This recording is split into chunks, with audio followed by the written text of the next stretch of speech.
मौजूद सामने इकराम अस्सलाम वालेकुम रहमतुल्लाहि व बरकातुहू। आज हम जिस मौजू पे बात करेंगे वो है आशिक जिन कि ये जिन इंसान पे किस तरह आशिक होता है। यानी मर्द पे भी आशिक हो जाता है और औरत पे भी आशिक हो जाता है। जिन्नी मर्द पे आशिक होती है और जिन औरत पे आशिक हो जाता है। अगर आप चैनल पर नए तो वीडियो शुरू करने से पहले चैनल को सब्सक्राइब कर दें, बेल आइकन के बटन को दबा दें ताकि आइंदा आने वाली वीडियो मेरी आप तक पहुँचती रहे और वीडियो को स्वाब की नीयत से शेयर भी करते रहें ताकि पूरी उम्मत मुस्लिमा तक ये पैगाम पहुँच सके। मैं पहले आपको कुछ अलामात बताऊँगा, कुछ वजूहात बताऊँगा, फिर उसके बाद इसकी इलाज की तशख़ीस बताऊँगा कि आपने इसका खुद किस तरह इलाज करना है। लेकिन अगर बीमारी ज़्यादा है तो फिर मालिज से लाज़मी रुजू करें क्योंकि ये बीमारी सख्त बीमारी है। इस बीमारी के लिए काफ़ी वक़्त लगता है और एक पुरमुकम्मल तरीक़ाकार है जिससे मरीज़ अल्हम्दुलिल्लाह आहिस्ता-आहिस्ता ठीक हो जाता है। सबसे पहले तो ये है कि जिस वजह से ये आशिक होता है जिन या जिन्नी, उसमें औरतों के ऊपर कि जो औरतें खुशबू लगा के बाज़ार में जाती हैं, बालों को खुला रखती हैं, सर को खुला रखती हैं और फिर ऐसे कपड़े पहनना जिससे बदन उनका नंगा नज़र आए। क्योंकि कुरान पाक की आयत है इन्नहुम यराकुम हुवा कबीलुहु मिन हैसु ला तरौनहुम कि ये जिन तुम्हें वहाँ से देखता है और उसका कबीला जहाँ से तुम उन्हें नहीं देख सकते। यानी ये जिन और जिन्नी वहाँ से देखते हैं जहाँ से तुम उन्हें नहीं देख सकते। तो इस करके इससे मुहतात रहना ज़रूरी है। तो यानी इस तरह की अलामात यानी कि औरत के अंदर पाई जाती हैं तो ऐसी औरत पे जिन आशिक हो जाता है और उसे तकलीफ़ देता है। एक तो यह है। फिर कुछ वजूहात ऐसी होती हैं कि जिन की वजह से जिन बदन में दाखिल होता है तो वो रूहानियत का कमज़ोर होना। यानी हम हर जगह पे जहाँ पे दुआ पढ़ के दाखिल होने का हुक्म है वहाँ पे दुआ पढ़ के नहीं जाते। जैसे बैतुल्ख़ला में दुआ पढ़ के जाने का हुक्म है और वहाँ पे क्या अल्लाहुम्मा इन्नी अऊज़ु बिका मिनल खुबुसि वल ख़बाइस क्या अल्लाह हम जिन्नों और जिन्नों से तेरी पनाह चाहते हैं तो बैतुल्ख़ला में लाज़मी दुआ पढ़ के जाएँ। अगर ऐसा नहीं करेंगे तो अक्सर यानी कि जिन्नात का तसल्लुत होना बैतुल्ख़ला से होता है। फिर इसी तरह हर मौका महल की दुआ, घर से बाहर निकलने की दुआ, घर में दाखिल होने की दुआ, इनका इह्तिमाम करना, इससे अल्हम्दुलिल्लाह क्या होता है कि आपकी रूहानियत बढ़ती है। फिर रोज़ाना तिलावत का करना, इससे आपकी रूहानियत बढ़ती है। थोड़ी तिलावत करें लेकिन रोज़ाना करें, इससे अल्हम्दुलिल्लाह आपके अंदर एक क़ुव्वत ऐसी पैदा होगी जो अल्लाह के साथ ताल्लुक़ में आपको नज़दीक करने वाली होती है। इससे फिर ऐसे जो मख़लूक़ है, जो ग़ैबी मख़लूक़ है, हमें नज़र नहीं आ रही, इसका तसल्लुत नहीं होता, जिन्नात का तसल्लुत नहीं होता। इसमें जिस वक़्त जिन आशिक हो जाता है तो उसकी अलामात क्या होती हैं? ऐसे मरीज़ को क्या होता है वसवसे बहुत ज़्यादा आते हैं, बेज़ार रहता है, यानी अपनी जान से भी बेज़ार, अकेला-अकेला रहना, 5-10 आदमी के सामने मिल बैठ के बात ना करना और अलहदगी पसंद रहना, एक तो ये कैफ़ियत होती है। दूसरा जिस वक़्त ऐसा जिन या जिन्नी मर्द या औरत पे मुसल्लत हो जाता है तो उससे बहुत ज़्यादा एहतिलाम का होना, यानी उस मर्द को और औरत को बहुत ज़्यादा एहतिलाम होता है और फिर बाज़-औक़ात तो वो मर्द औरत महसूस भी करते हैं कि मुझसे कोई लुत्फ़ अंदोज़ हो रहा है, यानी मेरे जिस्म पे उसकी कैफ़ियत महसूस होती है। बाज़-औक़ात महसूस नहीं होती लेकिन बहुत ज़्यादा एहतिलाम होता है, जिस्म में गर्माश का पैदा होना। फिर नाक के नीचे दर्द होना और ब्लीडिंग का बहुत ज़्यादा ना औरतों में यानी कि ब्लीडिंग का बहुत ज़्यादा होना, इस तरह की कैफ़ियत होती है। लेकिन मर्द हो तो उससे बहुत ज़्यादा एहतिलाम होता है और जिस्म में बहुत ज़्यादा गर्माश होती है।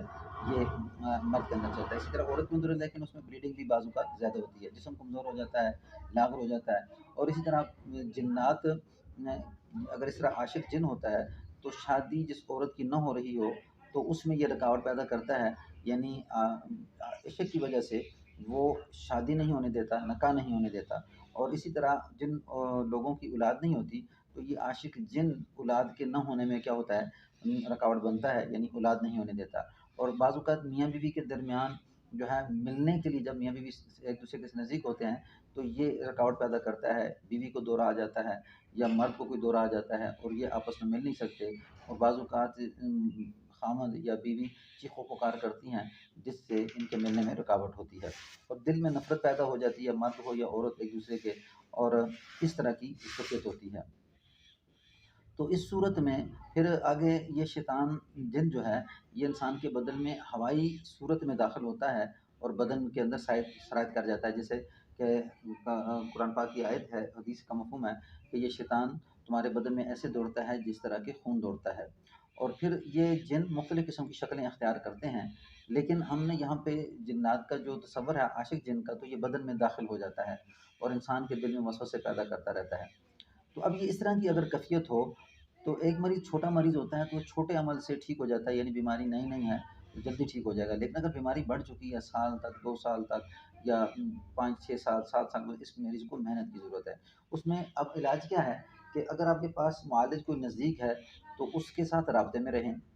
और हो दीनदार आदमी, यानी कि कोई ऐसा मालिज हो जो कुरान हदीस की रोशनी में इलाज करना जानता हो, तो उससे आप रब्ता करें। अगर मुझसे रब्ता करना है तो मैंने आपको नंबर बता दिए।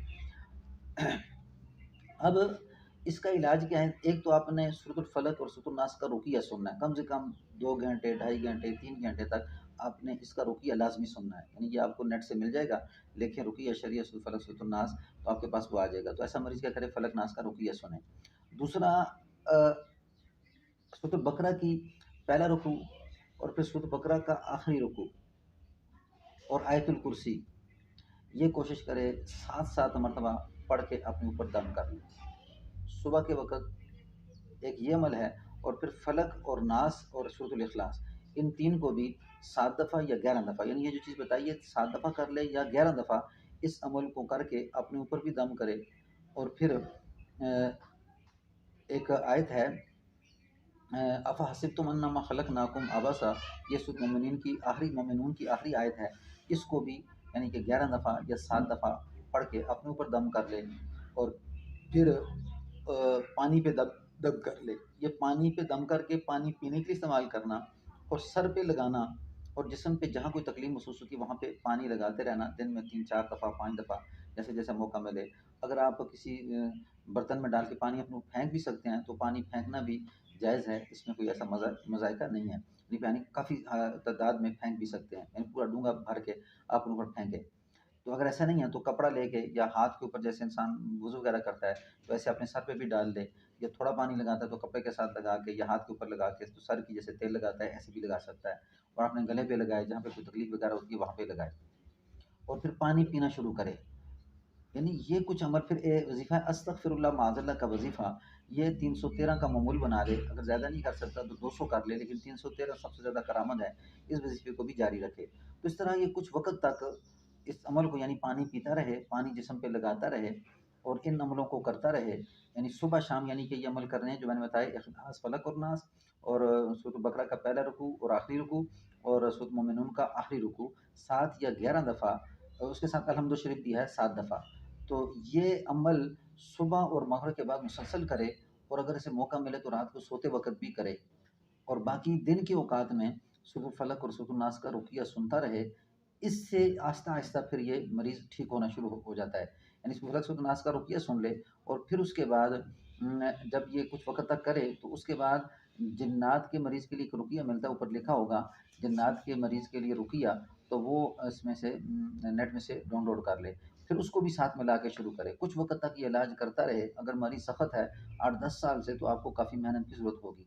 अगर मरीज़ छोटा है तो वो अल्हम्दुलिल्लाह जल्दी ठीक हो जाता है। और उसमें एक और अमल है कि चौथा कलमा, ला इलाहा इल्लल्लाह वहदा ला शरीका लह, लहुल मुल्क व लहुल हम्दु, युहयी व युमीतु व हुवा ला यमूतु अबदन अबदा, ज़ुल जलाली वल इकराम, बियदिहिल खैर व हुवा अला कुल्लि शैइन क़दीर। तो ये चौथे कलमे को भी आप कोशिश करें, अगर ज़्यादा नहीं कर सकते 50 दफ़ा सुबह करें, 50 दफ़ा शाम को, इन अमलों में लगें। आपकी रूहानियत बढ़ना शुरू हो जाएगी। और कुरान पाक की तिलावत रोज़ाना करें। जैसे-जैसे आपकी रूहानियत बढ़ेगी, वो चीज़ कमज़ोर होगी, और जिस तरह आपको तकलीफ़ दी जा रही है, इस तरह उसे तकलीफ़ होगी। और अल्हम्दुलिल्लाह कुछ वक़्त के बाद, 2 महीने, डेढ़ महीने के बाद, 1 महीने के बाद, बाज़ औक़ात थोड़ा टाइम लग जाता है, 3 महीने तक, 4 महीने तक, इस तरह अल्हम्दुलिल्लाह आहिस्ता-आहिस्ता आप सेहत की तरफ आएँगे। और कुछ वक़्त के बाद अल्हम्दुलिल्लाह मुकम्मल सेहतयाब हो जाएँगे। अल्लाह आपको जज़ा खैर दे। अस्सलामु अलैकुम व रहमतुल्लाह।